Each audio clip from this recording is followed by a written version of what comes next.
Hey y'all, this is Troy from Tor Kitchen. Today we're going to do a quick introduction for the induction heating cooktop that you can use either in the kitchen for your culinary pursuits or with the vacuum still for ethanol recovery if you're doing some different type of herbal extractions.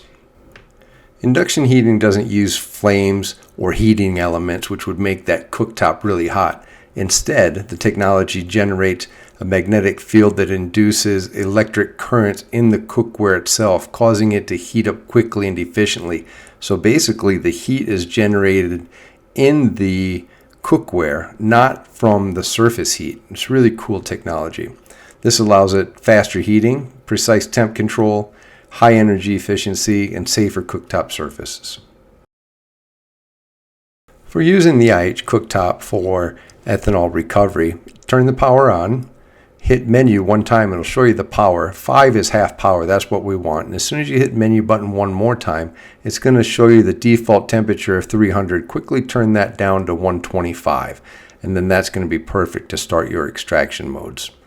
Also, if you're going to run it for more than 1 hour, you definitely need to set the timer because it's programmed to shut off after 1 hour. So if you're using a larger batch that you're cooking, set that timer for 2 hours or maybe 3 depending on how long it's going to take. When using the IH cooker in the kitchen for some really cool culinary pursuits, you can turn it on just like before, hit the menu button, and then you've got the option to go all the way up to power of 10, which gives it a lot of muscle. Or you can work at a lower power, set the temperature all the way up to 460 degrees, which gives you a lot of power in the kitchen. But, be careful, especially if you're running it for ethanol extraction, keep it out of these high temperatures. Also, again, the timer needs to be set if you're going to be boiling something or simmering something for a long period. Because again, after 1 hour, it's going to shut off. Lastly, 2 things to keep in mind. When you're running and trying to use the cooktop, if you don't have a pot on the cooktop, the magnetic field is not able to recognize cookware, so it's going to give you this EO error that you can see on the screen here. That means you've either taken the pot off from the cooktop or there wasn't a pot there to begin with. So if you see that, just realize you need to put a pot on the cooktop in order to be able to use it.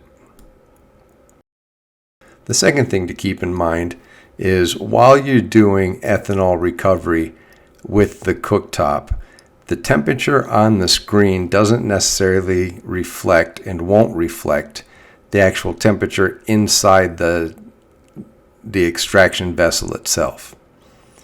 The temperature can be set to 125 or 140, and if you've got the vacuum pulled down and you're running the system in balance as directed, then the temperature inside the pot and the vapor will only be about 85 to 95 degrees. So keep that in mind. Just because it says 125 or 140 on the cooktop, the internal temperature, if the vacuum is pulled down and being run correctly, is much lower. Well, thanks for joining me and learning about the Tor Kitchen induction heating cooktop. If you've got any more questions, you can always follow up at support@torkitchen.com and be happy to answer any questions you have. And you can also check out our products on torkitchen.com. Well, thanks again for joining us, and you guys have a good day. Thanks.